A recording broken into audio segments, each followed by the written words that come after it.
Recording. Is it? It is. All right. Test 1 2. We're good there. Volume's good. We're good. All right. Here it comes. Ready for the intro, everybody. In 3, 2, 1. You must recover all the energy immediately, Mega Man. But where is Dr. Wily? That's a good question. We may be able to locate another energy emission from the radar room. When we find that meteor, we'll find Dr. Wily. We did it! We deactivated the bomb! MS, the morning stream. MS, the morning stream. This is the morning stream. It's just what the doctor ordered. The morning stream. Hello, everybody. Welcome back to TMS. It's the morning stream for Monday, April 5th, 2021. Feels like the whole first part of April's already gone because it was a weekend. You know what I mean? Because normally it'd be like, Instead hey, of looking at how much of April's gone, let's look at how much is left. Yeah, but it's gone so fast. Look at that. 5 days burned like a thermite explosion. Gone. Out. Oh, man. Yeah. Man. I feel like we just had March, but I guess that's We just the way of did. it. Less than 5 days ago we had March. Yeah, we did have March. But now we have April. So welcome, everybody. Happy post-Easter. Hope your Easter was good. Ours was all right. We had a big brined turkey. Oh, cool. Do yeah. the turkey on Easter. Yeah, Kim made a turkey. Yum. It was very good. Usually the Easter I'm ham is a all common for thing, that. but it was very good. Turkey all year, Brian. Anytime Right. you got I an mean, event. every holiday should be turkey. Yep, I agree. And Let's right have now, the old Arbor Day turkey. Time for a little Arbor Day turkey celebration. yeah, there's a whole turkey in the fridge, which means, or not a whole turkey, like a half a turkey, which means I get all sorts of sandwichy things all week, and turkey whenever I want it. It feels like Thanksgiving, honestly. Yeah. in the house. Yeah. So that was nice. We, it was great. We went over to Tina's parents' house and had ham, and basically 3.5 of us vaccinated. I'm the half. Oh, Everybody you're else the half. has had both shots, and it's been over 2 weeks for all 3 of them. So Oh, good. I was the weakest link, basically. Yep. But Yep. If anyone's getting it, it's you. that's right, exactly. Oh. I don't know what after one shot. I know you got your shot, the second shot coming up here, but I don't know what the what your percentage is or any of that stuff after the first shot. So I read that. I read up on this. The Pfizer is at like 54% or something. Okay, So not great, but okay. Better than zero. way better than zero. The Moderna was something like 80, 85. Oh wow, okay. And so that's the high one. And then Johnson & Johnson, I have no idea. Well, Johnson & Johnson, you only get one shot, so it's Oh yeah, so I don't know how that one works. Like I assume that thing is like right away you're good. I don't know. I have no idea. yeah. Well, But, 2 weeks after they say, but it was, yeah. Yeah. So your what do you call it? Your Pfizer, which you and I got. No, I had the Moderna. Oh, you had Moderna. Then you're at I 85. had Well Moderna. done. Yep. Yeah. If what I read is correct, I'm gonna go lick a doorknob Yeah, you've got pretty good odds that you'll be okay. If in you a go lick a doorknob. downtown 7-Eleven. Yeah. So Bet you I don't get COVID, but I bet that's not the worst thing I get. So I get my second on Friday, and a little nervous about it because I'd like to have FilmSack and TWBD go off without a hitch, and I'm a little Right, concerned that that's not going to happen. So we'll see. Like, maybe we'll shift to Sunday or something, but nervous about that second one, man. It's the afternoon you're getting it, right? I think so. It's definitely. It It'll may be be after the instance, or won't Yeah. won't change. Yeah. 12, 12:30, 1, something like that. Oh, yeah, it should be all right. Or it might be right during the instance, actually. I got to figure that out. So TMS PM. Yeah. Well, actually, no. Usually, like right after the shot, you're fine. So. Oh, yeah, think yeah. we'll probably I still be suspect okay it for would be TMS like PM. 6-7 hours before I start to feel anything rotten. So That's right, exactly. it We'll should get be the fine. last vestiges of Scott upright and bright-eyed and bushy-tailed that's right. That's right. before his long decline into madness. The other thing I didn't like reading this morning, I guess, is there's some variants that are getting kids now. And Oh, really? yeah, I forgot Okay. the name of it, but it's some kind of variant that specifically goes after young folk, whereas this the current COVID mainstream virus doesn't seem to care as much about the youngs, and so that could be weird. Golly. Yeah. I got to figure that It's like out. Borg shields. It's a constantly moving target, and we have to keep readjusting our phasers to be able to get through. Oh my gosh, I've been playing too much of that Star Trek. I haven't even started. All right, so tell me this: is it just basically the like 3v3 or 5v5, just like that's the Marvel Strike Force, the Star Wars one, the DC one? It's 100% that. Okay. What it is, what makes it different? So I'll say it's 90% that. Okay. The remaining 10%, which is microtransactions and cooldown timers and all that bullshit you have to deal with, they took all that stuff's not in there. So it's just play the game. And so if you like those games but always hated the 50 currencies and, best deal right now, $99 and get 4,200 coins or whatever, none of that's in there. So you're just playing the game. It also doesn't have, as far as I know, maybe it does later, but I'm not there yet where it has any kind of autoplay feature. You just have to be strategic and play. So good. I like that. Kind of like that, yep. And it's really detailed, like animation-wise, character-wise. Like there's a real quality of life improvement to just how it looks. So the only way to get like rare and uncommon characters is to just hope you get them, right? Like you earn the pieces, the shards or whatever it is to get them. And right. You get these. So the concept is the Nexus is back. Remember from that's movie? the one that Shatner boinked into. Yeah, the space ribbon. And the whole story is that Shatner's somebody's got Kirk, and you're trying to get him back. And you start out as Michael Burnham. You're in the Discovery time. Oh, really? Okay. Yeah, she's your first character that you get. She's pretty good, actually. And then you get it caught into this whole Nexus business, and now suddenly it's a free for all from all the generations who gets to work together. So it's currently Michael Burnham. Worf is my tank. I have a Borg, just some standard ass Borg I've leveled up. Borg dude. And then who's my other person? Oh, Dr. McCoy. I have Leonard McCoy doing all my healing and stuff. And so you have this really weird mix of characters from different generations. And the initial stuff, you're going to have those same characters to start off with. Like the campaign, is sort of storied around these first three people at least. The Borg is different. But as you keep going, you start to unlock new ones. And they come pretty quick. Like pretty fast and furious. You're getting new characters. And sometimes they're rare. I got a Riker, super rare. I saw it on Twitter. You got a Riker, yeah. Yeah, 6 in the morning or 4 in the morning or something. Something like that, yeah. And it says, by the way, the game Star Trek Legends, by the way, I know people in that, or we haven't said the name yet in the chat room. But, Star Trek Legends, it's an Apple Arcade thing that just came out. Apple Arcade kind of out of nowhere on the second. The second put up like hundreds of new games. And some of them are brand new like this one. A whole bunch of them, actually. And then there's a bunch of like remaster. Hey, remember Cut the Rope? We got a remastered Cut the Rope. And yeah, Fruit Ninja remastered. I picked up 3's remastered. Yeah.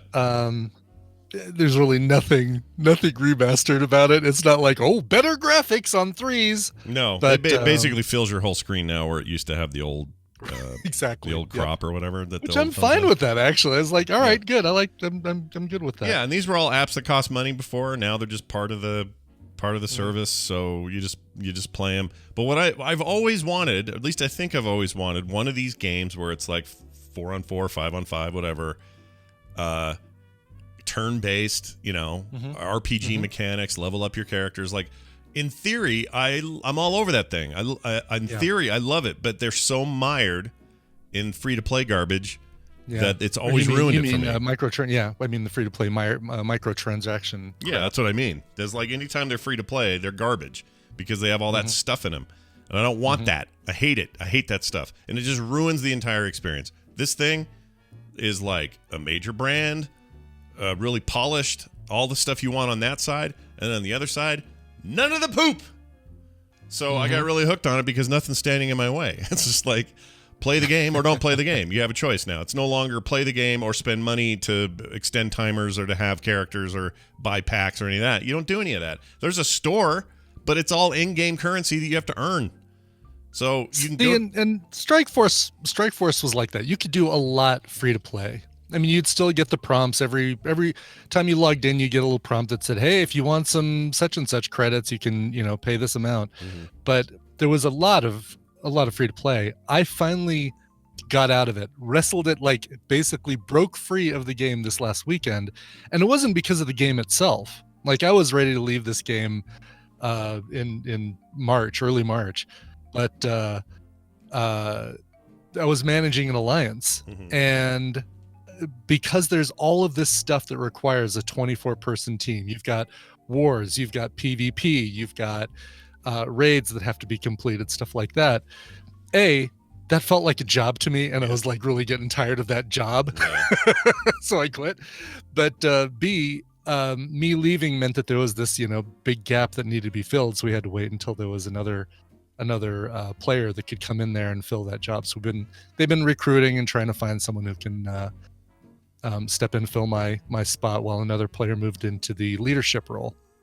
Wow. And so like, I was done with the game a month ago, but I couldn't leave the alliance until we had a replacement. That's crazy. Well, I'm glad. So now the thought of like, oh, good. So Star Trek is a game just like that. Great. I can. Great. All right. Cool. No, thanks. I mean, if I were you, I would try to play. I'd play the casual part of it and do some contrast and compare. It could be fun just to see what the differences are. Could be. But I wouldn't aim for like ultimate. I want to run the alliance in this game or any of that. Yeah. And I'm done with that kind of stuff. And like I said, the microtransactions of MSF didn't bother me at all. You could just ignore them, and you could still do really well in the game without that stuff. It was the fact that they just kept adding play modes to this thing. How about arena? And then we're going to have war that happens 3 times a week, and this and that. And the problem is that's what they used to get you credits and bonus stuff. If you weren't paying for it, you earned it by doing all those things. So all of a sudden you logged in and you had to do basically 45 minutes worth of this and that and this and the other thing to be able to earn enough credits to do stuff without spending any money. That's what I'm trying to get away from. Did you ever spend any money in there? Any dollars? Yeah, I did. Oh, I did. Absolutely. Yeah. Early on I did, and over the course of the game I spent some money, but this year maybe $2.99 credit deals. It's not bad. Because it's like, I'm just getting tired of this thing. Yeah. So, it sounds like it was waning. So yeah, I don't think you're gonna get. You played that genre so hard that I think this may not be a thing for you. But for those of us who are always just sort of put off by the veneer of free to play and the veneer of freaking microtransaction bullshit, this is a nice escape from that. So worthy of your time, I think. But there's a ton in there. I'll give it a shot. I'll install it. I'll try it out. And if it feels like, I feel like I'm cauterized to that sort of thing now. So it's like, as soon as I feel like, nope, this is starting to feel like work, goodbye. Yeah. See you later. There is, what was I going to say? There's so many new games in that lineup. We're probably going to have a lot of content for App Slappy moving into the future, but we'll let you guys know. We'll let you know. Oh, yeah. Look. Right, exactly. Now, some of you... I did get a couple of new things from Apple Arcade with all the games they brought in. I did as well, although I haven't had time to play anything else. It's just been like... I did play a little bit of that guy. There's a new game by the creator of the original Final Fantasy called not Fantasia. It's like Fanasia or some name like that. What's cool about it, it's a turn-based JRPG. And again, because it's a straight-up premium game, there's no micro crap. It's just to play it, and it's full of story and all kind. The original music composer for all the Final Fantasy music did the score and everything. So there's a lot of pedigree there. But what makes it unique is all of the backgrounds and all of the stages are actual hand-built dioramas. But then digitized and made 3D, so it looks like you're playing in somebody's homemade little. I remember we talked about a game that was similar to this, had more of a cartoony feel. I'm looking at this. Fantasian is the name of this game. Fantasian, that's it. Yeah. Oh, it looks just amazing. But there was one that we talked about on App Slappy. Feels like years ago, and it might have been years ago. Yes, Luminosity. Luminosity, but Luminosity was that same thing, where you had all these really cool platforms, all handmade. Oh, so clever. That stuff's awesome. Looks really good so far. Seems pretty good. But man, if you don't like Final Fantasy and JRPGs, then don't play this, because this is exactly what that is. But it's got a good pedigree, so probably worth checking out. I like that there's one screen on here that's just a pile of rocks, taking a photo with tilt shift with little people walking around it. It's like, all right, this is great. Yeah, it's pretty good. That'd be worth checking out. I That love thing's it. big too. It's like 4 gigabytes. It's a big game Oh wow. for a Wow. mobile game. But as usual, the other thing I really like is all of these are backed up and synced, and you can play them on your Mac or your Apple TV or whatever. And I was playing the Star Trek thing on my Mac, and I'm only bugged that it doesn't let me do a windowed mode, which is really annoying. I want to have that off in the corner somewhere, just kind of going. But the other one does. The Fantasian one does let me just sort of have that up and going. So anyway, it's cool stuff. I know not everybody's in that ecosystem, so we won't bore your heads off with this stuff, but it's pretty neat. Now, maybe some of you are at home going, Scott, what I'd really like is a physical game on my table that I can play with my friends and my family. Okay? Maybe you're saying that. Brian, do you ever say that? Do you ever say... I say that all the Okay. time. I say that weekly.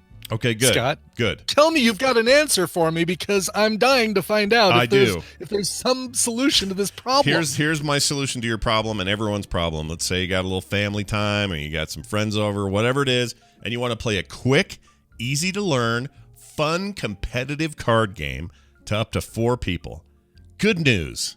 Today, I launch Rock Runners Incorporated, which you can get over at frogpants.com/rockrunner. Now, or Rock Runners. Wait, Rock Runners. Yes, I spelled it wrong.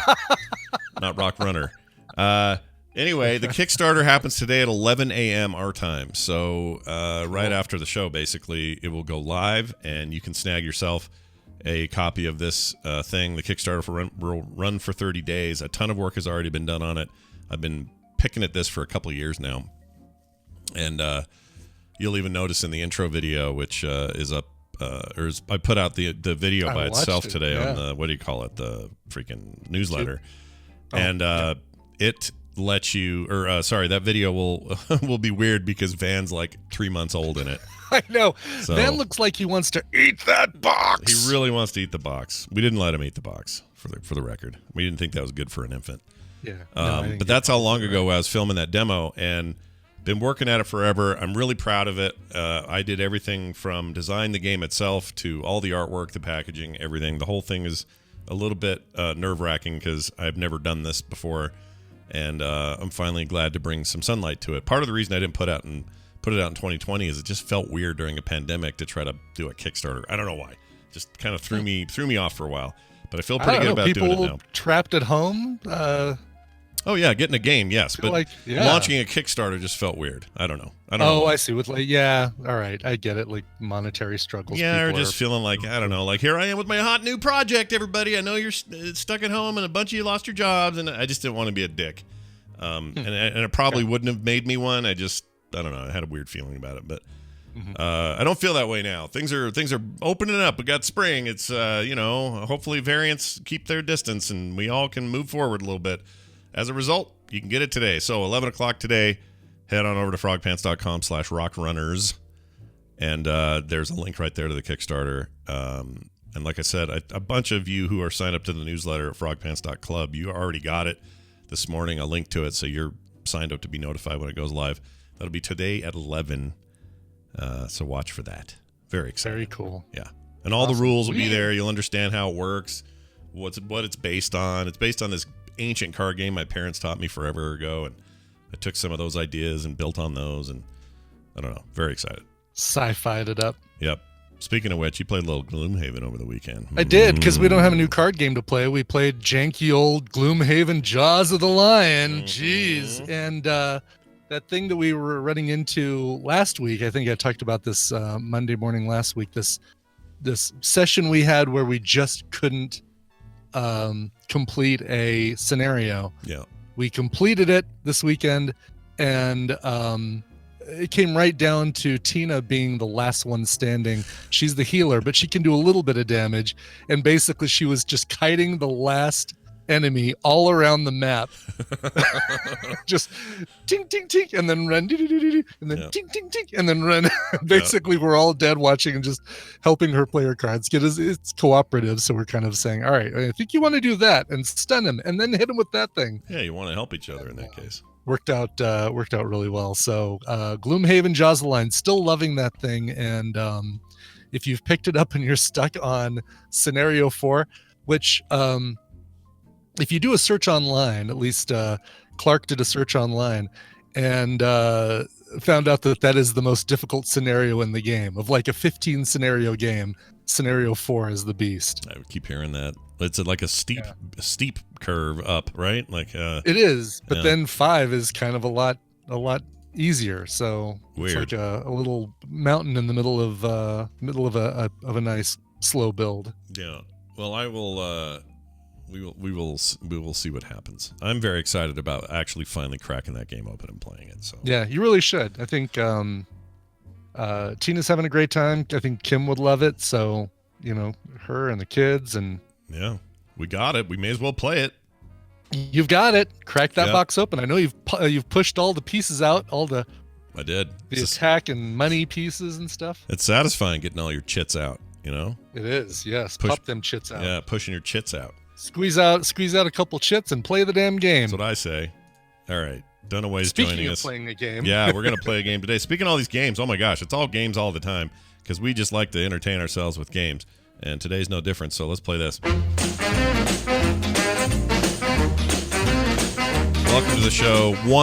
Brian Dunaway, returning triumphantly after missing last Wednesday, which we missed you horribly. But Brian, it's good to have you back. How are you?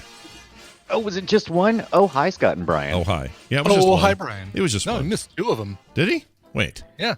Oh, no, We had Randy yes. in for one. We had Randy in for one, and we The had Wednesday Tom in before for the that. other. Oh, it was the previous week, though, not 2 in a row. That's what I was thinking. It was 2 in a row. No, I wouldn't Oh, do no. 2 in a row. No. Oh, my God. What am I? I know. Get You'd be the fired. worst. A dude. If you deadbeat? miss 2 in a row, you're fired. Yeah, But- what are you even doing if it's 2 in a row? I'll never forget yeah. what you did to Daryl. I'm What? just kidding. Oh, what we did to Daryl? You mean what Daryl? Remember Daryl. What Daryl did to himself? You mean like just pull himself out of the show? Is that Daryl what you're talking didn't about? do anything. Daryl Yeah. just ran into life like so many podcasters and entertainers. Sometimes life comes at you. It comes at you fast. Sometimes you just Yeah. got to look around and see what's up. Is that how the old phrase But goes? I'll tell you what, I'm reliable, man. I've been doing podcasts with Scott and Brian for 15, 16 years. Yeah. I ain't going nowhere. Yeah, look like at it or you. not. Look at you sitting We right couldn't here. get rid of you if we tried. Yeah, that's And right. you've tried. Well, let's bring a caller in. I'm pretty sure we have one on the line, although something's weird in here. Ooh, weird. You hear Oh, that? wow. Hold on. Hi, who's this? Hey, it's Kit London. How are you guys? Hi, Kit. Kid London. That's really weird. So there's this like ring waveform. You guys can't see this, but that normally is like nothing there, and for Kit, it's like pulsing, as if there's huge noise on your line, but you're not. You sound fine. Weird. Yeah, I don't know what's going on. Today's Maybe it's weird. that hot new M1 Mac she's got. Maybe that's it. Hey, Kit London, it's good to have you here. We always like playing with you, and boy, howdy, are you going to get some cool prizes today if you win. None of this is possible until Brian Ibbett has his chance to explain the damn game. Brian? That's right. So, Kid, I'm going to be giving Scott and Brian a topic. They're going to go back and forth, giving me answers that fit that topic. If one of them gives a wrong answer, repeated answer, or they take too long to come up with an answer, the win will go to the other player. Your job is to predict who's going to come out on top based on the topic. Today, you are playing for a physical prize package from Scott. This includes a Mad Max Fury Road figurine. What? A Frog How are you Pants separating with that? I know. It's hard to believe. Mm-hmm. Frog Pants print and sticker pack, as well as a pencil sketch from Scott. Not a photocopy, not a Xerox, not a mimeograph, but an actual pencil sketch from Scott. That's right. By the way, so for those wondering why on earth I would ever give away a Mad Max Fury Road figurine, I have a whole stack of these. They're in a box, and it's a mystery as to which character you would get. So you don't know who it is till you Blind open box. it. You could get a Morton Joe. You could get Max himself. You could get Furiosa, whatever. And I got a whole bunch of these. What would be the one you wouldn't want? I mean, we all know what we want, but what would the thing would be like? Oh man, Probably the Gastown guy. He was Right. weird, huge feet and his nipples sticking out of his coat. That guy And sucked. 9 out of 10 of those are that guy. Yeah. right. He's the common. Yeah. Actually, I don't know. It's funny you say that. I probably could find out what the commons versus the rares are, but Should usually says on the side of the box, like it says, has a picture of one of the things and then says like 1 out of 6. And then the rare ones are like 1 out of 24. oh yeah. Nice. I'm pretty sure that Morton Joe's a harder one to get in Yeah, general, so probably. he may be one of the rare ones. But either way, really happy to send that Nice. and get you a nice physical set of prizes today. So that'll be fun. Physical. Very cool. Well, in order to get any of that awesome loot, you have to be able to predict how they're going to do on a topic. Today's topic comes to us from John Tweedy. John sent this one in, and I think it's going to be a really fun one. I've been trying to figure out the best way to do it, and I've narrowed it down to characters. So I always get Over the worried course- when Ibit goes, "This is going to be a fun one." Translation: You're going to suffer greatly. that's right. It's going to be fun for me. Mm. and the audience. All right, over the course of 4 movies, not including the versus Predator or Prometheus or Oh. the other ones, we've been introduced to a lot of characters in the Aliens movies, specifically the first 4 Alien movies. This comes up because, last week we were talking a lot about Alien and Aliens and Alien 3 and Alien Resurrection. Those specifically are the 4 movies I want you to focus on. I want you to name as many characters from those movies as you can. I'm going to help you out. You can't name the actual alien. Oh, So all that right. one's off the table. So you That's can good to say, know. What if he? Alien. But what if he has a specific name? They don't. But you're only going with the first 4. Okay, never mind. like Greg or something? What? Like, Greg yeah. the alien? Yeah. What if I'm on first name basis with a few Yeah, of no. these? No. No. Oh, I mean, that would mean you had to name them then, is what you're saying. You named them That's right. names? You'd have to name them. Yes. That's fantastic. Fine. Okay, later off air, you need to share with us the names you've given each of the aliens. That's great. I've got Mr. All right. Oogie. So, naming characters from the Alien series. Kit, after hearing Scott and Brian talking about their comfortability, comfort level, comfortableness with the topic, who do you think is going to do better at it, and who do you want to go first? I'm picking Scott to win and Brian to go Good first. job. Scott to Good win, job. baby. Scott to All right. win. Well, that means you go One- first, Brian. Is that what that means? That is what that means. Did I go first? Yeah. That's When what she that says means. Brian goes first, that's usually what that means. Is that That's you go what it first. means. Oh, okay. I was confused about that. So, okay, Yeah. so the first character you got to go with. Wait a minute. Let me make sure. I get a mulligan, right? In case I Yeah. fucked You it get up. them All all right, in. all right. Then I'm gonna go with Ripley because Yeah. because Good old Ellen Ripley. Right. And I'm also gonna Ellen Ripley, of course, Alien, Aliens, and Alien 3. Spoiler: she dies in Alien 3, but she comes What? back as Ripley 8 in Resurrection. I'm taking that one off the board too, because come on now. Yeah. Ripley 8. Also, we named our cat Ripley, so that was Oh, all. we all know- named we that. have a dog named Indiana. Ripley, We named yeah. the cat Ripley. we have a dog named Ripley now. All right. Let's go with Hicks. Hicks. Corporal Hicks. Yep, Dwayne Hicks, played by Michael Bean. Yeah. Microbean. Only way to be safe is to nuke it from orbit. Or whatever he says. Yeah. I'm in the mood for aliens right now. Anyway, go ahead, You Brian. are weird. Yeah, thanks. You're straight. I mean, we're just sticking with the first 4, right? We're definitely not going. Just the first four. All right, No, Newt. no. All right, Newt. Good choice right there. Just making sure. Real name Rebecca Jordan. I didn't know that. I didn't know that. But to say, I didn't know that. Played by Carrie Henn. Yep. She Carrie didn't, Ann. She kind of, I think she Appears didn't do a lot. mostly in Aliens. Mostly. Mostly, yeah. Mostly. Let's go over there to Hudson. Stow that shit, Hudson. Game Hudson. over, man. Hudson. Bill Paxton, of course, on that one. And yeah, good old Hudson in Aliens. Good old Hudson. Good old Hudson. Yep. I'm Hudson trying to Hawk. think. I'm trying to remember what Scott said first now because I'm. All right, I'm pretty sure he didn't say Dallas. He did not say Dallas. Played by Tom Skerritt Skerritt, Oh, Mr. yeah. in the Skerritt. first, Going back to the first original. Alien movie. Yeah, I have a hard time with the names of the original movie. That's the one I watched the most besides Really? Prometheus. Shut up. I've watched it a million times. Shut up. It's okay. I like Prometheus. No. Shut I up, don't whatever. judge you for it. I like Prometheus in some ways. It's got some problems, but there's some cool stuff in Prometheus. There is, yeah. It gets way worse of a rap than it deserves. All right, I'm gonna go with the name just left. Oh, Vasquez. Oh, dang it. That's what I wanted to go with next. Vasquez. Yep. Jeanette butthole. Goldstein. Yep, she's as what's his the actress name's who played her. she's John Connor's stepmom in Terminator 2 as well. Oh, she really? Yeah. Okay. Yeah, she's cool. Cool actress. All right. Vasquez. Vasquez. Vasquez. Vasquez. All right. What do you got? I'm gonna stay with the first Aliens, and Scott's really confused me because he's jumping all around, mostly in 2, but That's all I've done is 2. I'm gonna go with Kane, Kane. John Hurt. Mr. Hurt. Oh, He of the chest burster. It hurt. Big Daddy Did it? Kane. Yeah, that was a hell of a scene. Still to this day, one of the great scenes ever made.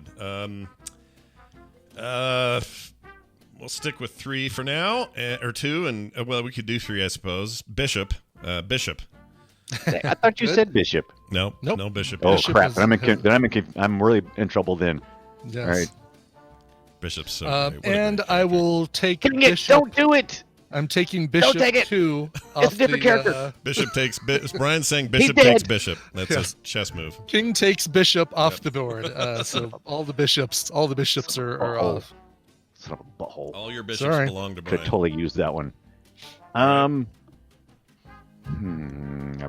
Did we say? Yeah, I already said that one. Did we say? Yeah. Makes you And we wanna definitely say, can't name the aliens, and we can't go to Prometheus and name anybody there. Okay, fine. Correct. Yeah, those are all the You same rules suck. that I told you at the beginning, Stallboy. I know. I'm stalling by repeating the rules. Stall You know how we boy. play this game. Stall Boy's a great name. All right, then I'm trying. Oh my god, I'm pretty sure you didn't name any other things from the first one, but I'm gonna go. Yep, you are. I'm going with. I'm going with Junior in part 3. Junior. Yeah. Okay. All right. Junior? Played by Holt McElhenney. One of the prisoners goes by the name Junior. Because I always make notes when they say Junior. It always annoys the. Really? Okay. Yeah, you don't. Yeah, we never talked about this on Film Sack. No, but Surely that's, we've talked about my Junior fetish. I don't remember Surely ever we talking talked about about your junior fetish. Junior All right, fine. fetish. Ugh. All right, Mother. The ship. Oh, Mother. that's the voice. Yes, Yes. it is a voice, still a character, performed by Helen Horton. Horton. She is the computer on Helen the Horton, here's a who. Stromo. Yeah. All right. There's Shut up.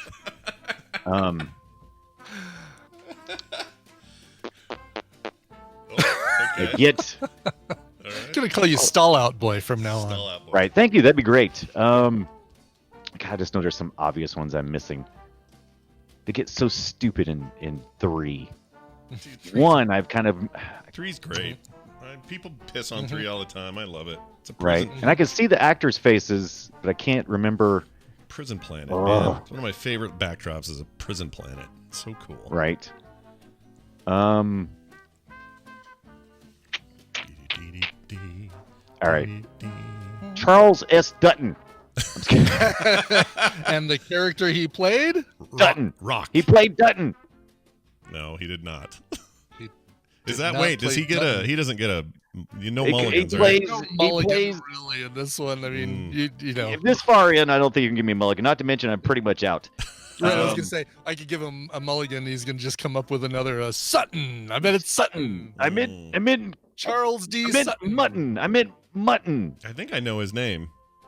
Oh, his character's name? Yeah. It's something like Ben's It's short. Bensley or something stupid, or Sally Ralph. I'm not gonna tell you.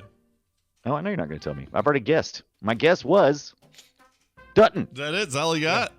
That's all I got, man. That's what you get You for know what that is? Nothing. Yeah, that's the wrong answer. I think his name is Ash, if I'm not incorrect. Oh, that sounds right. Ian Holm played Ash. Oh, Ash is Charles the S. robot. Dutton played Shit. Dylan.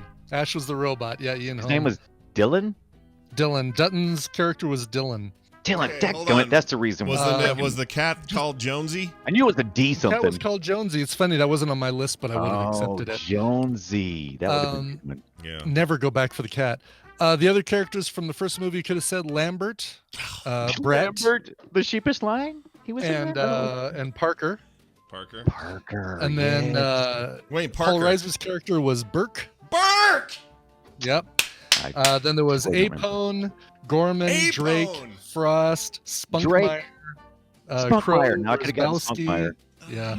I always Dietrich, thought, I always thought Pharaoh. Apone was napalm when I first saw the movie. I always thought it was napalm. Oh, yeah, Napalm, yeah. It was Apone. And Cocooned Colonist, also in the second movie.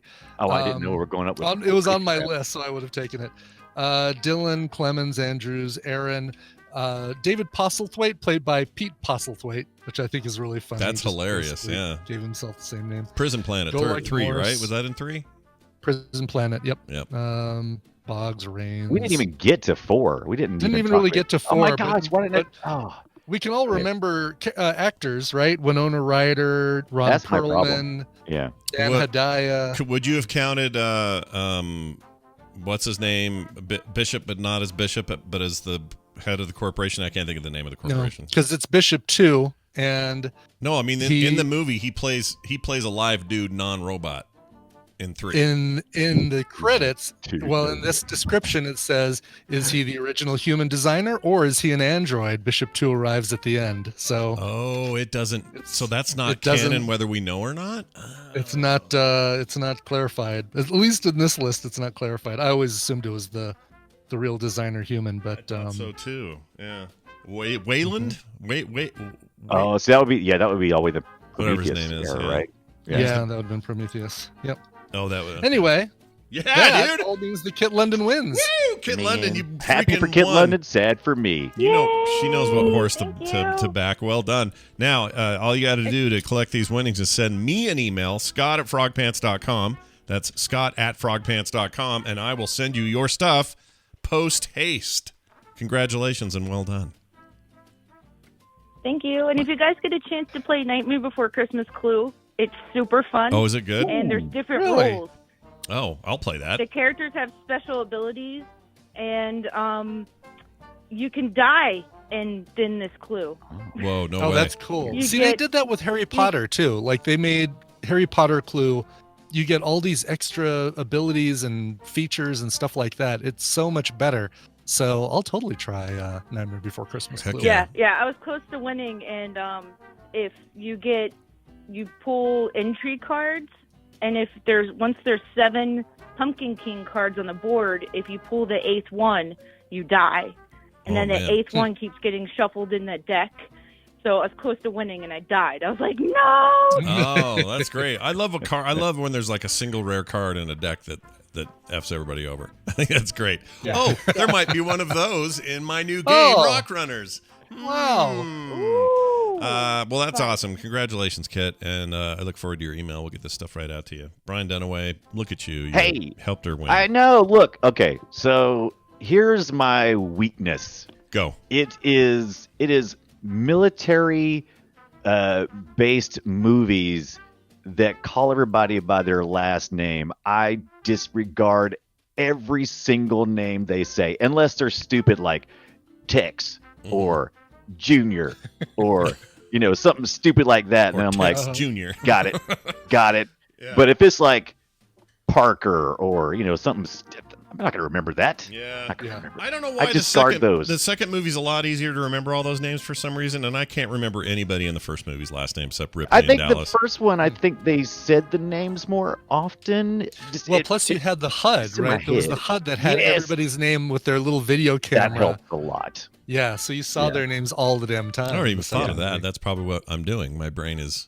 But they also would yell at each other a lot. It's like, Hudson, Yeah. stow that shit. Napone, Let's I get can't in. see Get Napone. over here. Napone, come in. No, Napone. Like, there was just like this constant yelling everybody's name all the time. And they didn't do that as much in the first or third. But You're just making me watch. I just want to go binge it all now. I love those movies. Gosh dang it! I'm gonna Including do the fourth one? it. I love the fourth one. I love it really? all. I like the fourth one. I don't. I mean, I'm not going to say I love it. I'm I not don't going to love dedicate 4. love. I don't even love to it. 3. I love 2, and I really like 1.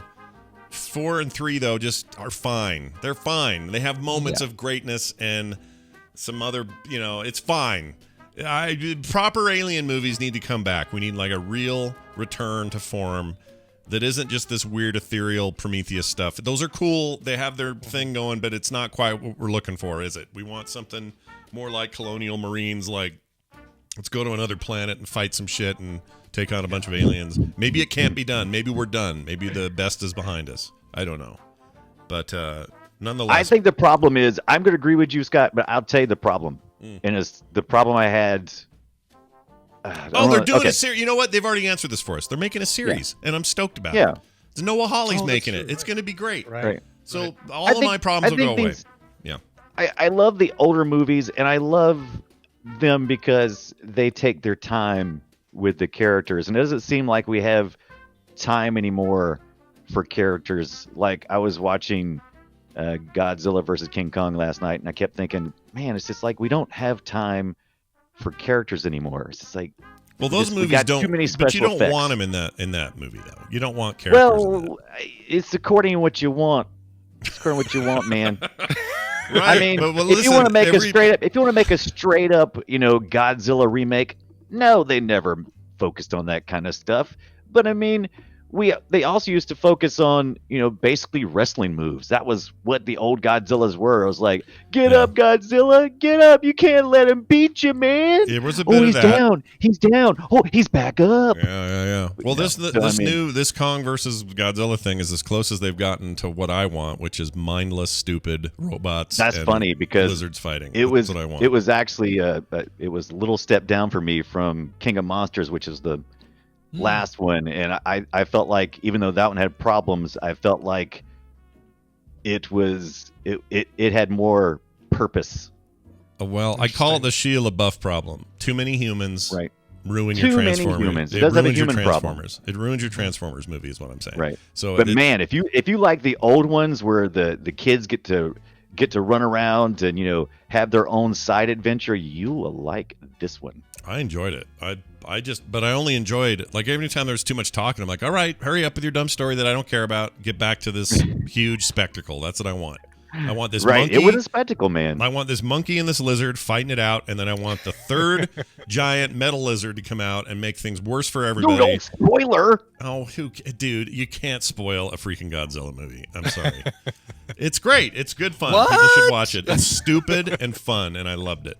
All right, Brian Dunaway, you've been just a treat, and we hope you have a great week. And don't forget, you and I tomorrow, we got the Boop Show. I'm not telling you to remind you, but listeners, if you want to tune in and watch the Boop Show, you can, because we talk about video games, and I've got a real winner this week that I'm excited to talk about. We usually don't talk about games we don't like, so tune in because it's all good stuff. Brian, I don't know what you're playing. What are you playing this week? Do you remember? I'm playing this. It ends up being it's called Narita Boy, and it is a Metroidvania type. I didn't even know it. I thought it was a hack and slash, but it's got a retro looking style to it. Just came out to the Xbox Game Pass. And so it's good cool. so far. That looks really cool. It looks like Tron-ish. Yes, it definitely has a Tron-ish feel to it, and you're going to be surprised what I compare it to tomorrow night on the Boop Show. All right, 3:30 Mountain Time. Catch it live or check out the podcast afterwards. Brian Dunaway, have a good day. No. See, I said, I knew he's gone. He can't hear me. See you, Brian. I don't know what that sound was. That was weird. Yeah. He made on his way out. All right. Well done. We're going to do one of these real fast. Hey, it's the news brought to you by... Oh, love that sound. It's brought to you by, speaking of sound, Soundography. Brand new episode just went up this morning. Hammond and I listened to the entire catalog of Roxy Music. Yeah, Love is the Drug, Avalon, 8 Miles High, great cover of that song. So much stuff by Roxy Music. We didn't even really get too far into the Brian Ferry solo stuff because there's a lot of great stuff to just center on. It was a Patreon supported episode. Big thanks to Tom, who's also a TMS listener. Go check it out this morning over there at soundography.com. Very nice. First story of the day, maybe our only. Cows are being fitted with VR goggles to increase milk production. Burp, burp, burp. This is the first step of the cow takeover. Yep, the cowering of the country. Something like that. Oh my gosh, you hear that dog? She is so loud. She barks. I can't hear. She barking? She goes from 0 to 60 with her first bark. So if she thinks someone's at the door or she hears dogs outside or something, she immediately does this.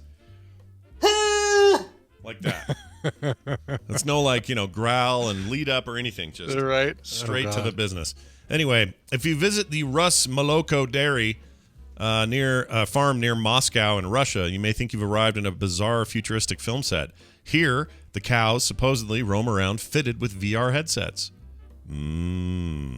VR headsets Yeah. on cows. Okay. That's what you want from your cow, a little VR business. Is it looking at empty bowls of cereal, like dry cereal and Helps spontaneously make milk come after that. That's right, exactly. The VR goggles aren't props for a film, however. They are specially made for these dairy cows to help bring them into a relaxed state in order to bring more milk, according to a press release. So it's just to calm them down.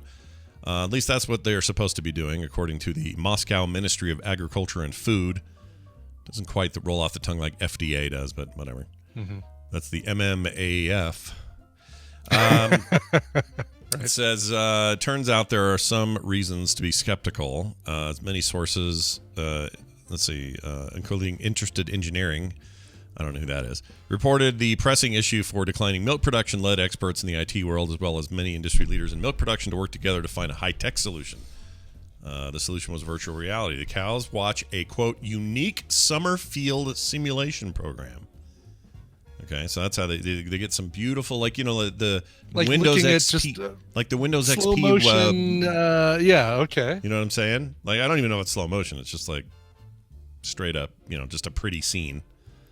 According to those guys, let's see, cows have poor depth perception. Creating a VR landscape the cows could navigate meant researchers had to take into account their higher perception of the color red, but weaker perception of all the blues and greens around them. They were made to fit the cows' heads. Oh, that must look... Are there photos of this? Hold on. There are. This is interesting. So it's this article is talking about how Vice reported on this in 2019, the original experiment for this. Yeah. But I think this is now they're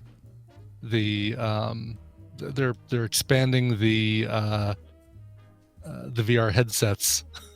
Yeah, just to make them because it's working, I guess. Yeah. Says here they were designed by some developers in a VR studio along with veterinarians.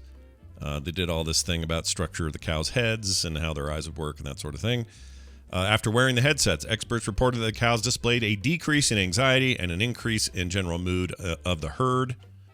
Today, the farm ranks as the top 3 largest milk producers in Russia, and it looks like it worked. Everybody's making more milk, so... I assume they're all self-contained and these aren't all wired to something somewhere. Hard to tell. That photo, yeah, I mean the photo looks like it's self-contained. Yeah. It's a big ass. It's so big ass. dude. I mean, obviously it has to be a big ass pair of VR goggles. Yeah. The first photo makes it look like the long shot photo makes it look like there's a wire coming up off of that. But when you look at the other photo, that's just a wire that's going over the barn there.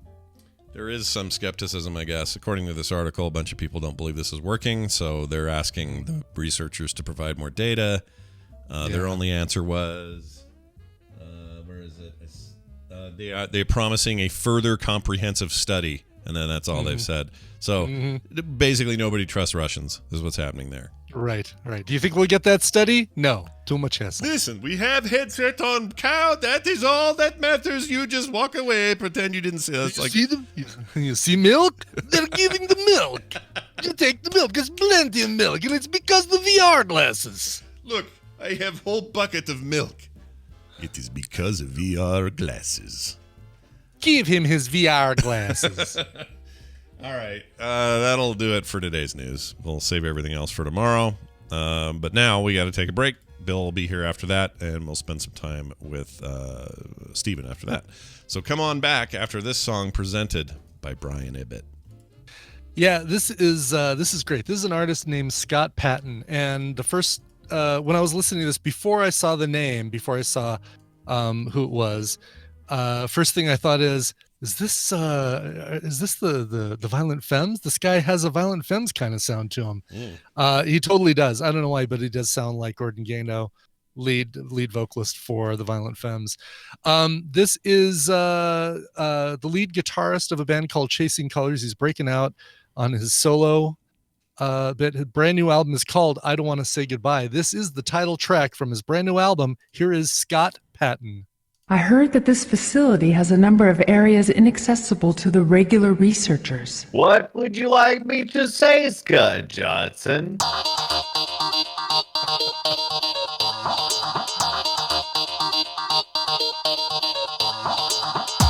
Hello, this is the morning stream. You killed my father. Prepare to die.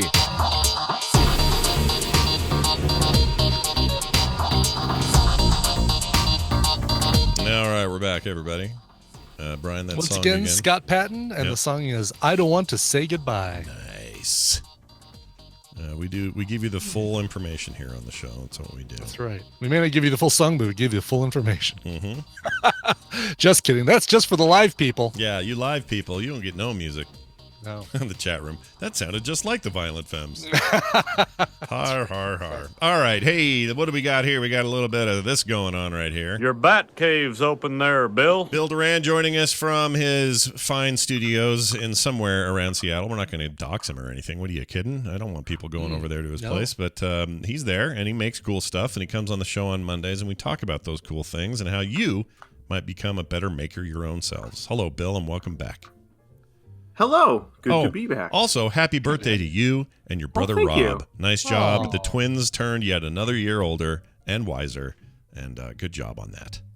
Thank you very much. Yes, yesterday was a wonderful celebration of life. That's awesome. Well, we're Night. glad that you're alive. I told you this on text, but I'm glad you were born and you continue to live, and that's good.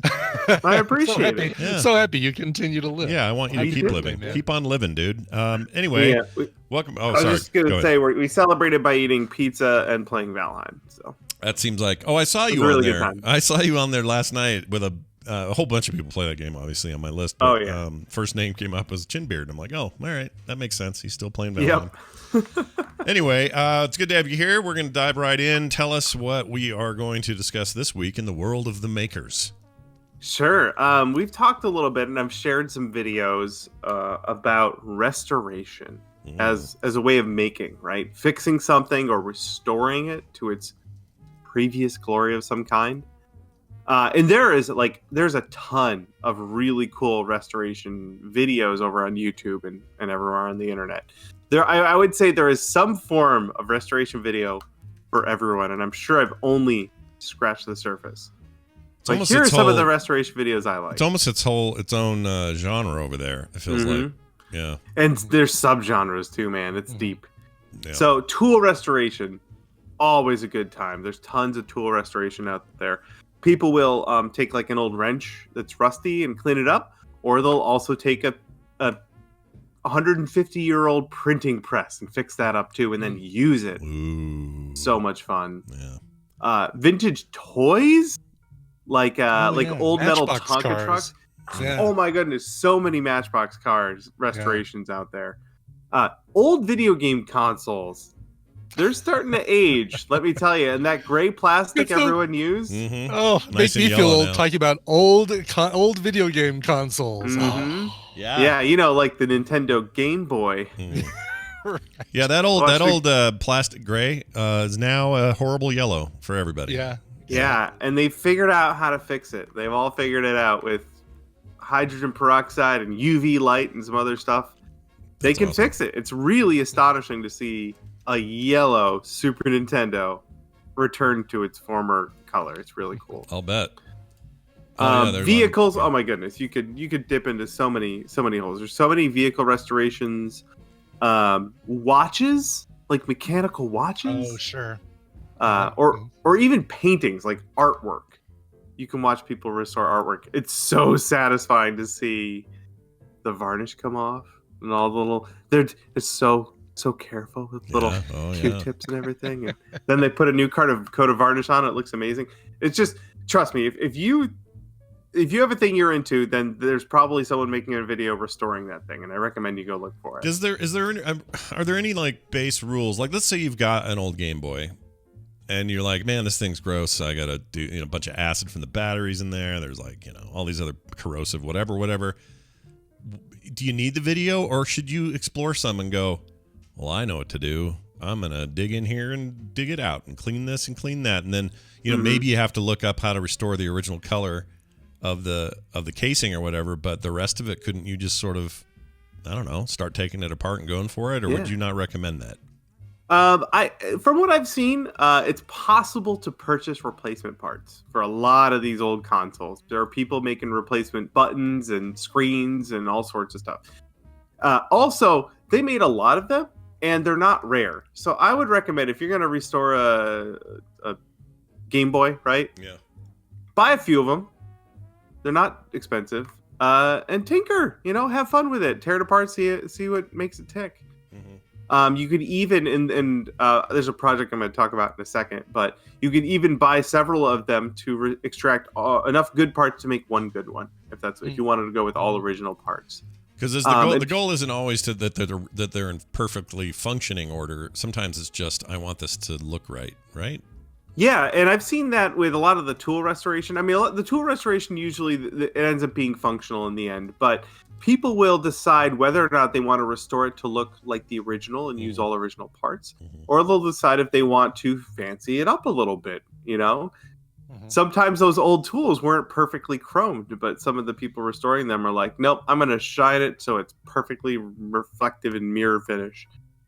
So there's a lot of options out there when it comes to restoration, which I think makes it super fun. Also, you have an opportunity to customize it too, kind of make it your own a little bit if you want. But most of the people I see doing the consoles, they try and make a functional machine that looks exactly like the original. That seems to be the goal.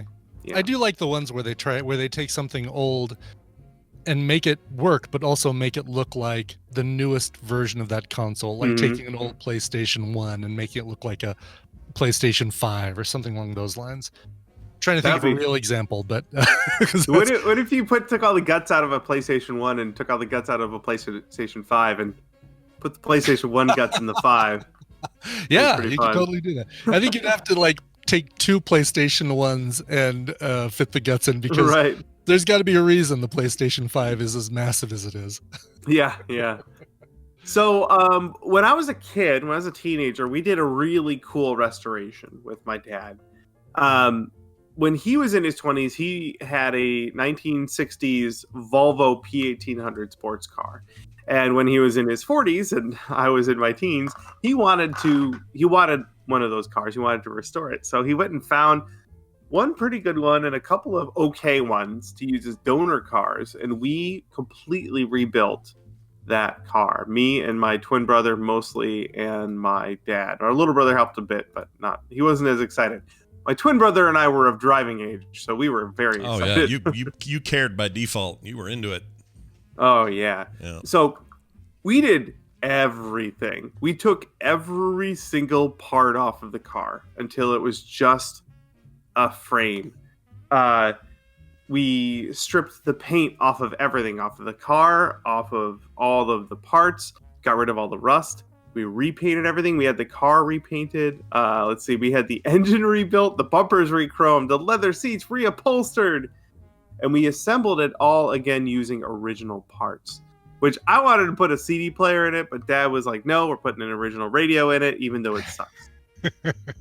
Yeah, you got to make some concessions when working with a dad, because dads want old school, man. They don't want new stuff. That's true. And now that I'm almost 40, I get it as well. I totally understand. Yeah.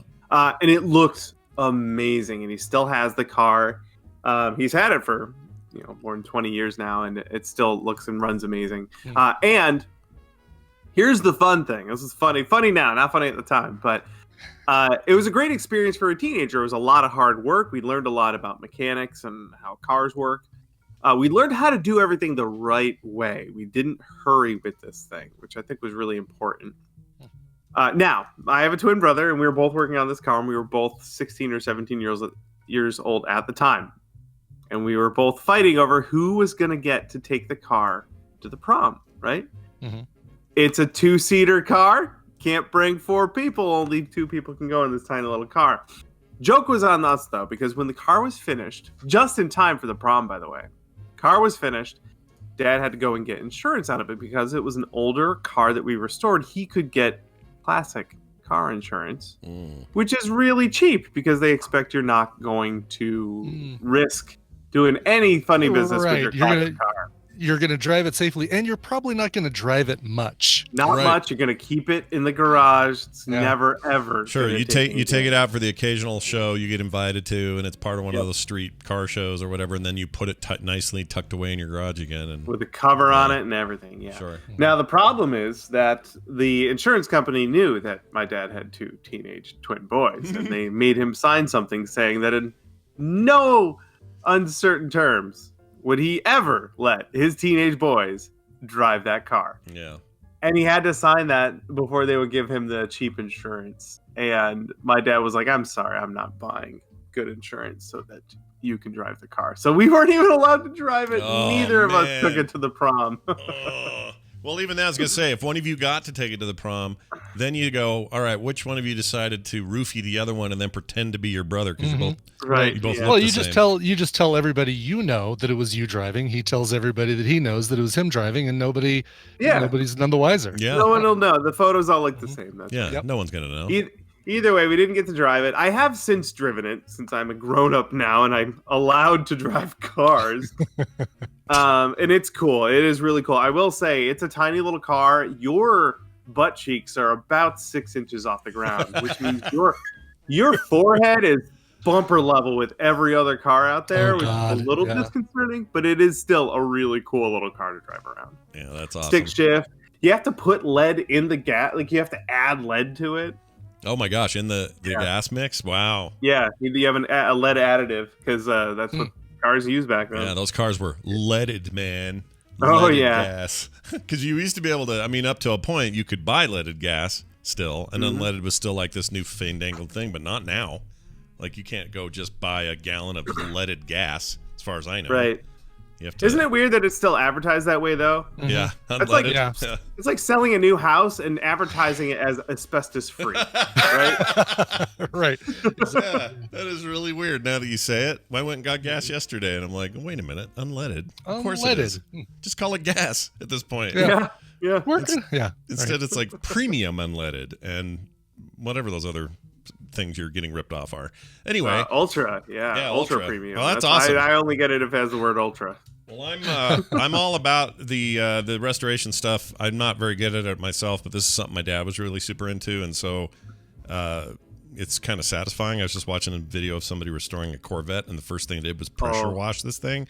Man, I want a pressure washer so bad, just for no reason other than just to clean something like the cement or whatever. You know, Yeah. Dude, I bet there are vintage arcade cabinet restoration videos out there. Oh, gotta be, right? Oh yeah, I have if you a want to vintage rabbit hole, dive arcade. out It's today. gotta be. Yeah. I have vintage arcade machines in this house. I should restore them. Is what I should do. I have I have Absolutely. a Mooncresta from the 80s, a sit-down cocktail model of a Mooncresta that doesn't work. It powers on, but none of the electronics work anymore. But it's like this. It's just dirty and grimy, and there's like cigarette burns, and part of me is like, that's what gives it character, and I shouldn't restore it. But there's another part of me that wants to just tear that thing apart and find an extra 24 hours a day that I can spend doing it, which is the hard part for me. And then have that experience where you sit down at that cabinet and it feels just like it did when you played it when you were young, you know? Yeah. We had my parents had a friend we would visit. I believe he lived in New Jersey. We would stop by every time whenever we were driving through. His name was Clint. He had an Asteroids cocktail cabinet in his house, like in his living room. It was always plugged in. Whenever we were visiting, my brothers and I were just like, we want to go play that. He has an arcade game in his house. It's so exciting. We'd go.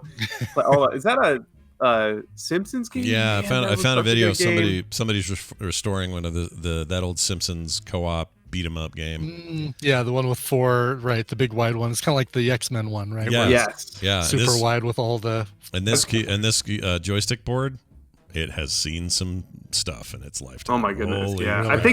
I think both of those cabinets were in the movie theater where I grew up. Yeah, it sounds very familiar. The Those X-Men specific ones. Oh yeah, the X-Men one and the Yeah, the Simpsons Simpsons. one. They didn't have room. They actually had to take out one of their multiplex theaters to make room for both of those games. Yeah, 'cause they're it's so huge. gigantic. Yeah. Yeah, you just they're 4-player. Bill, you just reminded me why I was so popular in junior high. Everybody wanted to come to our house because we had like 8 of these in the garage. And, Oh, it's so cool. yeah, they all thought, "Oh, that's the best house to be at." He's our best friend. No, they weren't really my friends. They just wanted to play Missile Command all night.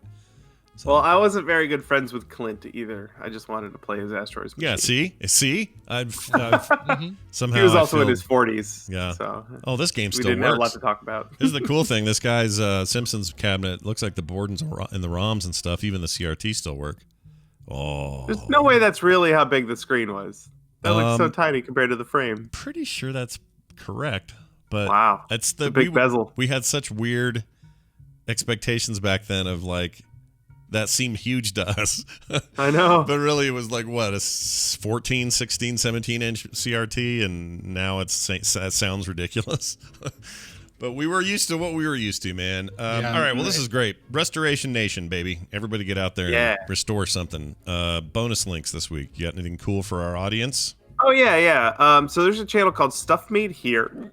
Excuse me, Stuff Made Here. It's really great. He makes all sorts of really crazy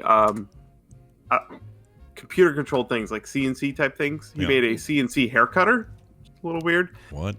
He also made a CNC robot chainsaw. So if you look up Stuff Made Here robot chainsaw, to make right, so it's to make wood carvings with a chainsaw. It's the thing people do. He's like, why not put a chainsaw on the end of a robotic arm and do the same thing? This is a 3D printer that can kill you. Absolutely, yes. And he points it out several times. Yeah. Man, that's 100% a way to get 1 million views on your videos to make a chainsaw robot arm. That's amazing. Yeah, it's so easy. Why isn't everyone just? Why aren't we all just doing that? I mean, I thought to do that. Wow. Ooh, stand clear of that thing. Look at that swing around. No Holy kidding. shit. Yeah. All right. That's awesome. As always, having Bill on is enlightening, and we learn things. Bill, thanks for hanging out with us. Check out punishprops.com, everybody, and follow him on Twitter at Chinbeard. Bill, have a great week. Take it easy. Bye now. See ya. Happy birthday. It's all fun and games until this thing becomes self-aware. This is the leader of the robot uprising. Oh right my here we're gosh, can looking you at. imagine sitting up on its big podium with its swinging arm going, telling everybody to kill the humans? I'm watching the video of this thing cut that dog out of styrofoam, and it's just insane. That's really cool. Wow. Okay. Oh, that made me in the mood to go tear those arcade machines up. I have 2 of them, and one is my dad's own construction. He built his own cabinets for a few years. That one I kind of don't want to harm. I want to just clean it. But the other one, the Mooncresta one, who cares, man? I could tear that thing to pieces. Who Yeah. Freaking Mooncresta. What a game. You know exactly. Put a retro pie in there. Play any game you want, sitting down having a cocktail or a mocktail. Yeah, or a mocktail. All right, let's get Steven in. How about that? Yeah. Been a bit. Haven't talked to him in, a week, I guess. That's right. Feels longer because he was gone the 2 weeks prior to that, but having him back will be great. And I'm going to play this right here. Steven Schleicher. Steven Schleicher. Coming on to the program like he always does every Monday, most Mondays, we got Steven Schleicher joining us from MajorSpoilers.com. Hello, Steven. Hello, Scott. Hello, Brian. Hello. Hey, man. Hey, what do you know about the Last God series on DC Black Label? Are you familiar with it? I am not. Okay, so this is relatively new. 5 issues so far on Infinite, and more coming. It's freaking great. I'm going to just put a quick recommendation out into the ether here. If you like dark, hard fantasy, like D&D, combined with I don't even know what to compare this to, but it's very much like a fantasy tale, magic and sorcery and warriors and all of that. It's not capes and cowls. It's not a superhero book at all. It's really bloody, so know that going in. It is a part of Black Label, which is their imprint of slightly more edgy material. And basically their Vertigo imprint. Yeah, I'm absolutely freaking love it. It's great. Can't recommend it enough if you're into what I just described, and you want some of that in your life. the writing alone is worth it. It's written in this just great kind of dark fantasy kind of language, and it's just awesome. So check it out. It's up on DC rather. DC Infinite's app, or I guess in just regular old ass comic book form. And the art's really cool. It's all very not painterly, but like I don't know. You know how you can make like pastel look really cool on certain kind of colored paper. It's a lot of that, and it's just a really neat look. So it's very cool. It's called The Last God, and it's awesome. Anyway, Steven's here. He's Lord of all he surveys, and we're going to spend some time with him. Steven, let's talk about DC shelves. A couple of movies. They decided, no, we're not doing these. Yeah, there was a lot of talk and a lot of positive things coming out of DC Films when Ava DuVernay was announced to be writing the New Gods movie, which is the Jack Kirby stuff that was all throughout the Justice League movie. And also The Trench with James Wan. Everybody was very excited about that. It's not really quite a Aquaman sequel, but it certainly looked at those creatures that live down in that section. And then suddenly, DC said, no, we're not going to move forward with those projects. And there's no real reason why, except, the DC people have just said, well, we've decided that we're not moving ahead with that. We just had a big old Zack Snyder thing hit the HBO Maxes with everybody freaking out about that. And now there's a new campaign to restore the Snyderverse as opposed to moving on with new things. And DC said, a couple of weeks ago, no, we're not moving forward with the Snyderverse. We're going to be doing our own thing. And then a week later, they're like, yeah, we're going to cancel these two projects, which, Tom King, Ava DuVernay working on New Gods would be an incredible piece. Maybe DC or maybe DC Films doesn't see the Eternals doing that well. But if you think the Eternals is out there, the New Gods is incredible storytelling from Jack Kirby. And I would encourage everybody to go check out his original run. The New Gods originally appear in Superman's pal Jimmy Olsen, because when Jack Kirby came back to DC, they were like, Jack, we'll let you do anything you want. He's like, great, give me a Jimmy Olsen. And let me do whatever I want there. And then, within, I want to say like 5 or 6 issues, the New Gods were all over the place. So why don't they? Is it possible that they're just retracting from a film and saying instead maybe we could work this as a series? Maybe that's what they're thinking. Put it on HBO Max. You know what I mean? That would be logical as well. New Gods certainly opens itself up to serialized epic storytelling. Mm-hmm. I'd be into it. This comes right around the same time that news dropped of Disney Plus canceling The Right Stuff. Which now is, I guess, up for auction to go somewhere else. It could end up getting picked up by a different streaming service, but they were making a Right Stuff series. I assume based on the same material that the movie The Right Stuff was based on, which I haven't seen in 30 years or something. But anyway, little cancellations here and there, kind of across the board. I guess the one thing that I would probably caution everybody is when you hear these things about, so-and-so has been attached to this picture or DC is moving ahead with this picture, never assume that it's all a done deal until film starts rolling. Yeah. Until they announce the first day of production on something. And even then, there have been movies that have been shot and sat on the shelf for years before they suddenly said, oh, wait a minute. Remember that movie, The House? That's got that Thor guy in it. Let's release that into theaters quick. That movie sat on the shelves for a couple of years before they finally released it. So anytime you see any movie news about this project is happening or this is going on, just always remember, until they start shooting, there's a good chance it's just going to fold up. So much stuff does. Just there's so much money at stake. There's no automatic on any of this. Nope. Unless they've got like pure willpower for things like, Mandalorian season 3, guaranteed it's happening. No way you're getting around that. But have they started shooting on that? Well, that's a good point. They haven't, as far as I know, they haven't. So maybe that's a bad example. But there's going to be a season 3. Yeah, there will be. That thing was too Disney popular. Plus's biggest draw. Certainly. I'm saying yes, it's a great probability that it is, but it's not 100% guaranteed because they haven't begun production. Yeah. Well, it's a good point. So we'll see how that goes. I always get bummed when things get canceled, but there's not much to read into it other than, you'll have to wait longer for New Gods.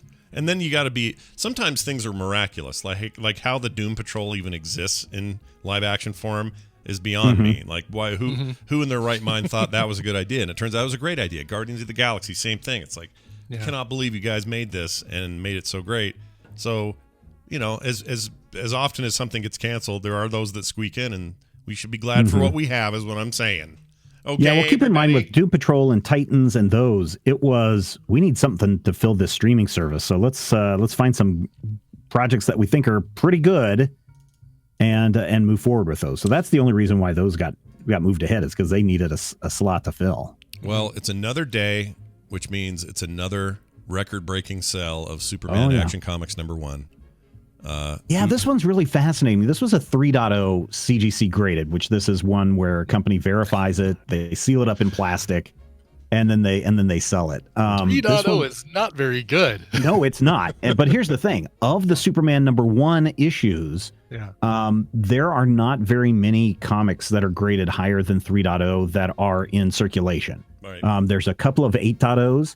But those nobody is selling their 8.0 of Superman, and so the 3.0 is pretty good deal if you can find it. Again, we're talking about a comic from 1940 that people still find worth and value in. It's not the first appearance of Superman.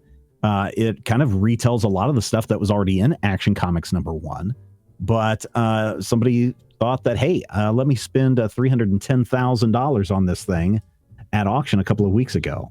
One thing that we have noticed, and I think Justin mentioned it, probably a month or so ago, that during COVID, there has been a huge boom in collectibles. I think he specifically talks about trading cards and baseball cards and those kinds of things. But even comic book art, I have been tracking this for a year. There have been astronomical sale after astronomical sale on these kinds of things, because I think people are looking to not really hedge their bets, but have something that they can fall back on, because these prices just keep going up each time these things hit the market. For sure. And I was seeing so many things about the Marvel Masterpiece trading cards, the old, even the pre-Masterpiece ones that just had like regular comic style art of all the characters tripling in price over the previous year. And I've got I had that whole collection of those cards. Yeah. Spent $60 on it back in whatever it was. Yeah, and then when I was moving from Atlanta to California, I was like, I really don't need these anymore, and I think I just tossed them in the trash. Well, you'd be happier today if you hadn't, I guess. Yeah, I would be. So, the good thing is, definitely a comic that you go buy today. Scott goes and finally decides to buy, what is it, The God, or whatever, the New God, or whatever the book that you were just talking about a minute ago. The Last God, yeah. The Last God. You go and buy that physical version of that. It's not going to be worth $310,000 in 20 years, because there's so many of those being made. But as we look and we see that people are just throwing things away and the availability gets less and less, that's where the value comes in. So if you're looking into doing anything with comic books, my big suggestions would be try to buy original art pages if you can. Those can get very, very pricey very, very quickly. If you find something, I was lucky enough to get a whole bunch of Batman the Animated Series stuff from back in the day, back in the early 2000s. And that stuff has probably tripled in price. But this is stuff that you can hold on to. You can hang it. It looks good in a frame. But then, you can turn around and sell that if you need to for a pretty good price. Don't be surprised if you're like, oh, I want to go and get the latest Superman page or whatever. If you can get those, don't be surprised if those sell for like $2,000 to $5,000 just for those. Total side note here, but had a conversation with somebody about NFTs, which have come up on the show a lot lately, and Daily Tech News Show's certainly done a lot of that as well, where I've talked to Tom about it, and I'm still sort of waffling on all sorts of aspects of it, the good and the bad and the ugly in that regard. But NFTs, at the end of the day, and this description just totally landed with me, it's basically digital trading cards. Like, that's what it is. So instead of looking at it as, blockchain driven, forget about all that for a second and just imagine the things that you're into collecting, whatever they may be, baseball cards, whatever. Imagine if those were verifiable but just digital versions of a thing. That's what this is. It's people placing value on stuff, high or low. More people can sell things because that's, welcome to the internet. Right. So, but the rarefiedness or the availability of something still matters as part of this equation. There's value in being the collector who has the collection. Like, that's what it is. That's totally Yeah. it. So also keep in mind that yes, a lot of it has to do with rarity, but the other thing that goes into all of this price is what do people value it. So if people see NFTs as something that have value, and they're willing to pay, $20 more for a Scott Johnson NFT original than the person who bought it, then that's where the value increases. But if someone is like, Scott Johnson, I don't know. And the guy's trying to sell it for $20 and the guy's like, I'll buy it for $5. Yeah. And the guy sells it for $5, then it's only worth $5. Right. Right. And there's a lot of other back and forth about that we're not getting into here. And chat rooms like quick to point out there's lots of scammy angles on this right now. And there absolutely is. It's why I haven't dabbled. I'm not getting into this until I know what the hell I'm doing.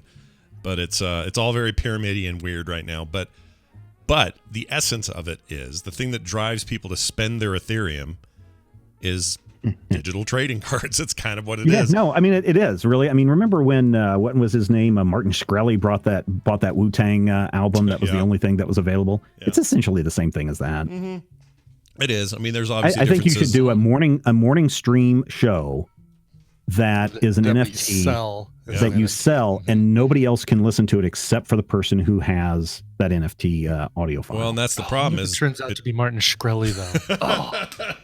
Did you get your $10,000? The problem is there's Did the planet get a little warmer? That's Who cares? See, this is the problem though. Inherent in that technology is that you can copy it infinitely. You don't have ownership of the original, but you can still copy it. So anybody, if we went and did this, for example, where's a good sound file? Let's see here. I don't know. I can't find anything. How about this? Utah Connection. Okay, let's say that I NFT'd that thing. It's the original, you guys. It's MP3. Everybody can still copy it and use it, including us. So NFTs are weird. Yeah. It's weird. It's very, very weird. We were just looking at an image of this Superman cover just a minute ago. That went for $310,000. I mean, we can still look at it. We can still go online into comic book archives where people have put up the digital version of that issue so that you can go and read all that if you want. Yeah, but the physical copy is still that original thing. Yeah, you're right. Except that one is a literal physical original, whereas a digital file doesn't have that quality or that. It doesn't, right. And the more copies you make of it doesn't degrade. Yeah, it doesn't degrade. It doesn't degrade or change anything or technically it doesn't change the value of the original, which you think it would. Yeah. But it's such a weird thing. It really does boil down to what are people willing to pay for? Where's the value in it that they see? Right. By the way, the digital copy of. See, this is why this is weird. If you start to wrap 99 cents. If your brain goes too deep into it, you're going to start to find weird contradictions in all this. Because, for example, let's just say I had an Action Comics #1 that was in really mint condition. I could get millions for that, right? Yeah. Oh yeah. If at least 3 million. And I hop onto DC Infinite's app, they have a copy of that issue in pristine, perfect, restored, beautiful digital version of that thing. Could they NFT that, and what would that go for? And it wouldn't be anywhere near the physical one, would it? Like, no way it would go for that much money. I don't think. I don't know. It's just so weird to me. It's the same thing could be said not just NFTs, but any cryptocurrency. Yeah, it's all screwy. Anyway, whatever. We're getting ready for our cyberpunk future. Everybody should get ready and get your implants. And we could get into. I mean, I'm not the one to speak as an expert on this, but we've lived in a cashless society for years, and we're just living on ones and zeros from one transaction to the next. 100%. Yeah. Like we went through a drive up the other day. I don't remember what it was. Something dumb like Taco Bell. And they went. Kim had pulled out a 20 or something, and they went, "Oh, we don't take cash." And it's not just a COVID thing. They were just like, we don't have ways of. We can't give you change. We cannot transact this thing today. Oh, really? Yeah. Wow. Yeah. And it was just that day. Side, they just didn't on the have flip their stuff. side of that. Yeah. On the flip side of that, we did go to a Taco Bell where they're like, our cards are down right now, and so we're only accepting cash. And people were just peeling out and leaving because they couldn't buy anything. Well, at the end of the day, though, that piece of paper with a 20 on it is just a piece of paper with a 20 on it. Like, we just have all agreed that we're cool with it. And when we got off the gold standard, that changed. Yeah. And the minute we all start, if you start thinking about it too hard, you're going to come out disappointed. Don't think about it too hard, everybody. All right. Well, it's always nice to talk to you, and I hope your Superman #1 NFT sells for a lot of money. There, Oh Steven. man, I wish I had a Superman #1 physical copy. Yeah, wouldn't that be cool? That'd be cool. I bet one of our listeners one of our listeners somebody's got has a Superman #1, even if it's a 1.0 copy. Yeah. I mean, there were times. I mean, it would not surprise me at a 1.0 copy. If you are restoring older houses, especially houses pre-World War II, pay attention to when you open up the walls, because oftentimes they would just throw newspapers or magazines or comic books inside those walls for insulation. Mhm. And there have been people that have found Action Comics, first appearance of Batman, and Detective Comics just in the walls. Yes, they're a 1.0 version, but people find these in the walls just doing the restoration. So there's a chance that somebody has a copy of that somewhere. Somebody someplace. Well, yeah, because you come on here every 3 months and tell me about a new record selling one. So I know they're out there. It's just a matter of people finding them or parting them, or some uncle who, hoards them finally died, and nephew's like, dude, we're getting rid of this. Yeah, that's how the Mile High collection came to be. Yeah. So good luck, Mile High people. Stephen, always a pleasure. And a tiny note here. I don't know how many people know this, but you run this rad network of cool shows and content, and your site alone stop it. is worth it. No, this stuff's great. I'm telling you, it's my go-to for comics. I love talking to Stephen about comics. If you want to go get more, of course, Major Spoilers is the place to go. Is there anything in particular going on right now that you'd like people to know? Well, let me throw a compliment back to the Johnson family. People who are patrons over at our Patreon page, patreon.com/Major Spoilers, if they are at the proper level, we send them art every month. We send them a new little postcard, original art. Maybe it's kind of like an NFT because we only print up as many as there are patrons. But one Carter Johnson has been doing the art for us for the last couple of months, and she has been doing a wonderful job. Last month it was a Vision and Wanda piece. And this month, she has done a really cute Falcon and Winter Soldier piece, and those will be going out in the next couple of weeks. So if you want some Carter Johnson art in your mailbox, then you can get some when you become a patron over at our Patreon page. Yeah, it's some of my favorite stuff she's done recently, and you can totally get that there. So go check it out. That's going to do it. Stephen, have a fantastic day. Any advice? Oh, hydrated. That's right. We need to stay hydrated. All right, bye. Stay hydrated. Thanks, Stephen. All right. Very well done. Guys, we're 25 minutes away from the launch of Rock Runners. Woo, boy. Holy cow. Yep. You're going to like it. Be the #1 space rock runner in space. You tell the system that you should get all the contracts and get all the rocks because you are the best and deserve all the space credits. Yeah, that's right. That's all game talk from the game. Go check it out. That'll be up soon. All right. Let's do this here mashup we got, Brian. It's a mashup. All right. Mm-hmm. That's what we call them. It's from Jamie. Mash up. Yep, the mash up. And Jamie does these. He does incredible work on them. And today's no different, so we're going to play this. Trying to get Jamie on here. We're going to figure out a way to do this. Maybe this Thursday is a good one. I don't know. But we're going to bring Jamie on and just chat. We haven't had a chance to do that. It's something I've been wanting to do for a long time. Yeah. I either keep forgetting that'd or be totally whatever. cool. We should get him on here and just talk about his process, how this stuff comes to be, why these are the funniest things ever, or why he titles them things like Cunning Aerlingus, like this one. I suspect. I Yeah, know. you may have an idea. Okay, I might as well. Yeah. Anyway, here it is. Enjoy. This smells like a vagina. Yeah, she didn't even say it was her vagina at first, right? A vagina, not the vagina. I mean, how many has Gwyneth Paltrow smelled? I don't want to know.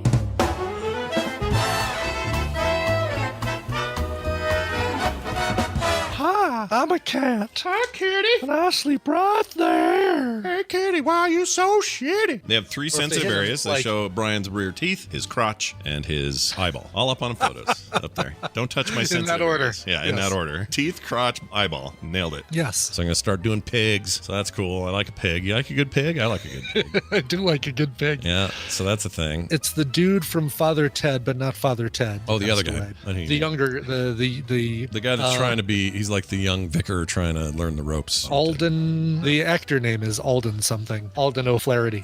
Alden O'Flaherty. Lift up the flaps because it might have. Sounds like my wedding night. Lift up the flaps. Let me test you. The sun is shining. Also in my butthole. No, that's not it. Perfect. Good. All right. Good. I want to F you like barbecued chicken or whatever. I want to F you in my back of my truck. I wanna take you to meet my mother. There you go. That's cool. You don't need the Millennium Falcon. You can just take the hour-and-a-half boat ride from Port McGee. There won't be any off-green milk for you, but I promise you might have to pee, and there's nowhere to do that either. Good luck. That's right. Exactly. I'm Barks at Moon. What's your name? Oh, I'm Bird with Feathers. And your name? Espero Oscar di Corti. I had that 3D scan of me done at Denver Comic-Con that I turned into a 3D print, and it gave me a big unit. Oh, right, and you had the wiener. Well, Yeah. gave me a bigger. Slightly. Only Slightly. barely bigger. discernibly larger. Yeah, I can bring it's it not in a there. bad idea. Good Because then idea. I just, play around with it in my hands, and I'm completely unaware of everything. That's going to get edited out for Jamie. What's your carrier of choice? Who are you going to fly over there? It's looking like Aer Lingus. Aer Go ahead. Lingus?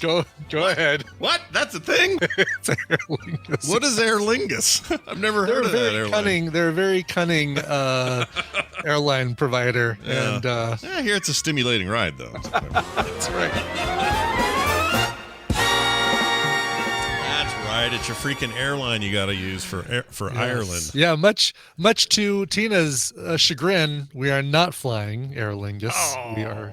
I bought our tickets this weekend. We are flying British Airways, which is Whoa. great. We flew to London on British Airways back in 1998, 1999, and one of the best flying experiences we've ever had. Like, great service, clean planes. It's just fantastic. They are known for good stuff. Do they oppress the Irish plane? The Irish They do, airline? yes, Okay. exactly. Yeah. They, All right. Okay, for years, like for hundreds of years, they are very oppressive toward Irish That's right. airlines. Yeah. Well, the Aer Lingus, there's like a dividing line. Catholics in the front of the plane, Protestants in the back of the plane. Gotcha. And An Aer Lingus will occasionally leave a bomb somewhere, that sort of thing. that's right. Yes. Yeah, we got it all figured out. All right. Well, Yes. that was great, Jamie, as always. Thank you for your hard work and efforts in bringing us these fantastic mashups. That's going to do it for today's show. Quick reminder that Rock Runners is going up in just 20 minutes or so. You can find out all you need to know at frogpants.com/rockrunners, or the Kickstarter will be live, and I'll be posting that on Twitter and all that other stuff. So do check it out if you're interested. It's going to be a really, really fun game. We tested the hell out of it, played it a ton. Everybody who played it loved it. I tried to play it with people who don't necessarily just want to give me rave reviews because they're friends or family. I gave copies to people who I are just noticed. whoever. Yeah. And that way they can decide on their own, unbiased, whether they like it or not, and all the word back was positive. So I feel pretty good about it, and I'm excited to get it in people's hands. So that'll be about 20 minutes from now. Details at frogpants.com/rockrunners.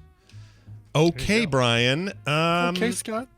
Yeah, do you have anything else? Are you good? You don't have anything? I'm good. Yeah, we got we're recording our next to last episode of America's Next Top Podcaster tonight. I know the feeds are behind because there's some amazing production work that Hammond and Bobby have to do to that show to make it ready for you guys. But we're coming close to the end of recording time with ANTP, and I'm excited.